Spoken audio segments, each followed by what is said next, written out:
JBN, we keep you informed. Technician caught with illegal gun charged. 29-year-old Kyle Smith, a technician of Vereen Avenue, Kingston 10, was arrested and charged with illegal possession of firearm and ammunition at Park Lane in Kingston on Sunday, August 23, the police have reported.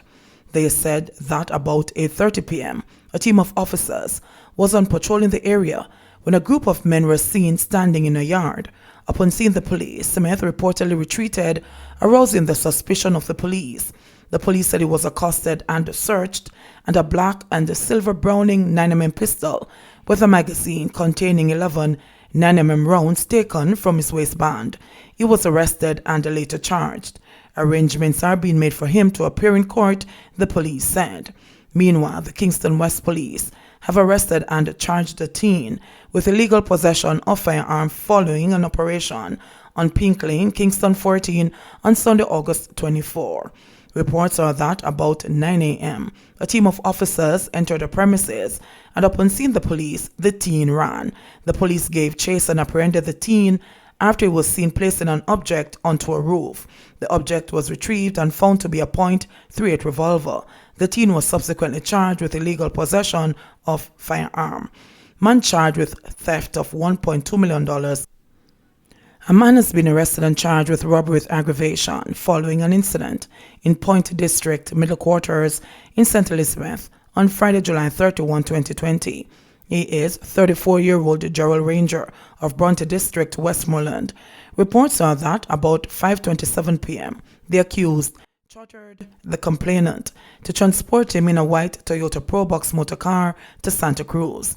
Whilst in Middle Quarters, Ranger allegedly pulled a firearm and robbed the complainant of the car valued at $1.2 million. The police said the vehicle was later intercepted and seized.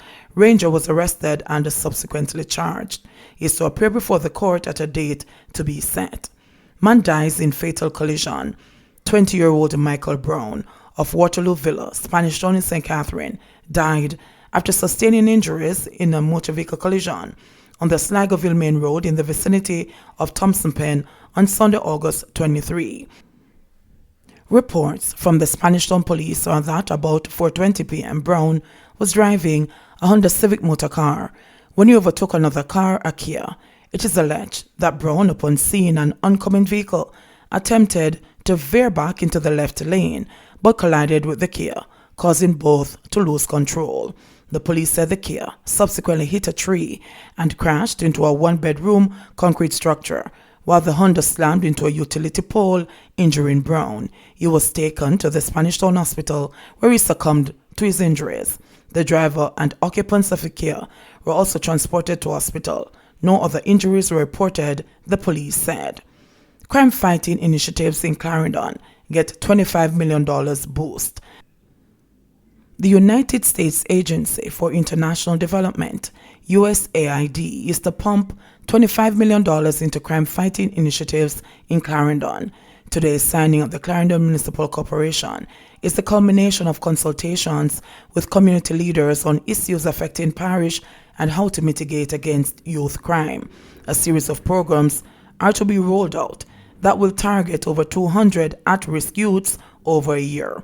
The programs will cover entrepreneurship, youth mentorship, youth in governance, parent support and training, and school reintegration. The goal is to reduce their risk levels of being involved in crime and violence. Through this initiative, we have worked through the private sector, civil society groups to provide capacity building for long-term success.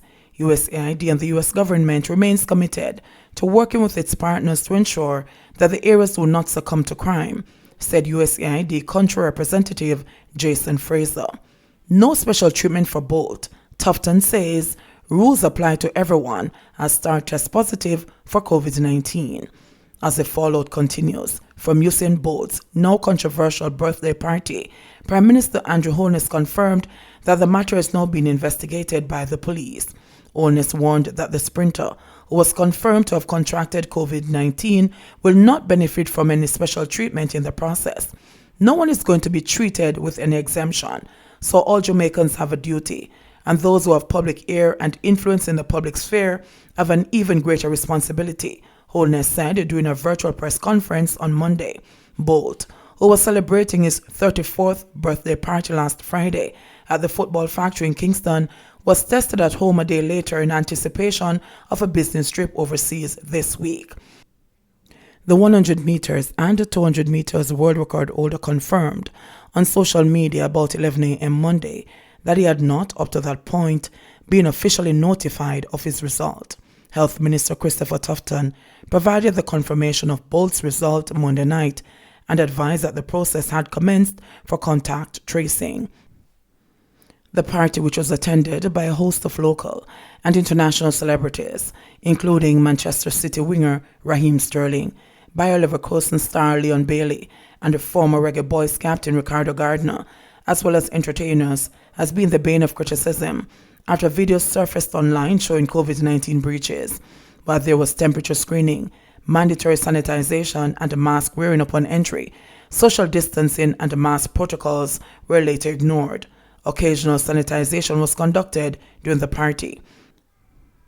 The presence of Sterling, who last played for his England-based club on August 15 in the Champions League, and Bailey, who featured for German club Leverkusen in their Europa League loss on August 10, indicates that the mandatory 14-day quarantine requirement for overseas visitors was not observed.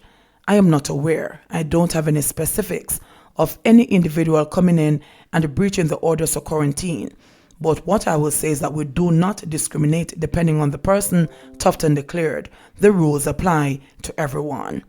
It come like a gotta come, residents say. Damage in 8 Miles unprecedented. Homes on edge, a truck held up by its fuel tank on the riverbank, and an uprooted utility pole resulting in a power outage. It was a scene residents of 8 Miles in Bull Bay, St. Thomas said they have never seen before. Severe weather associated with Tropical Storm Laura, the outer bands, pelted the parish on Sunday. Scores of residents gathered at the 8 Miles Bridge on Monday morning to view the damage caused by the roaring Cane River, which they said kept them up in the night. Jonah Gale said that about 15 feet of the land on one of the river banks was eroded by flood waters. When me hear the rain and the stone them a dropping on the river, it come like a gotta come. Me couldn't sleep, he recounted. Me come out last night in at the 10 o'clock when me hear the river, and me stand up at the bridge and it was a terrible sight, said George Phillips. Phillips said they have experienced hurricanes in the past, but none have brought so much rain and damage. The way the water moved, me think the bridge will give way, said Phillips. Another resident, Ryan Gale, whose shop and bar are currently under construction in proximity to the river, said he's now reconsidering his plans following the damage caused by the tropical storm. It never stay like this. The land space is much bigger. Me spend how much money for block up the place, and right now me have about 200 block inside what me buy since year, he said.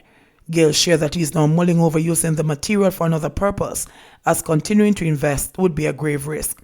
He is suggesting that the authorities have the boulders removed from the river channel, which he said would result in a freer flow of water, putting less pressure on the river banks. The middle high and the corner free, so the water travel will get the space and water down the whole place, he said. If you get a next day rain like this, a bigger damage, maybe no road no left for figure St. Thomas coming from this side, Gale lamented. Tighter restrictions for red-flagged corporate area communities. The 18 corporate area communities red-flagged by health authorities last week following the discovery of coronavirus cases that couldn't be definitely linked to a source are to come under tighter restrictions and policing. The communities of Duane Park, Patrick Gardens, Pembroke Hall, Corville, New Haven, Arlene Gardens, Uwenden, State Gardens, Zadie Gardens, Barbican, Mullines Gardens, Constant Spring, Meadowbrook, Havendale, Delacree Park, Olympic Gardens, Waltham Gardens, and the Halfway Tree area were last week said to be on the radar of the Health and Wellness Ministry. Yesterday, Prime Minister Andrew Holness, addressing a virtual press briefing at Jamaica House in St. Andrew, said a new order is to be put into effect by this Thursday to give the police the authority to direct people from these areas who have no real business outside their homes to return home.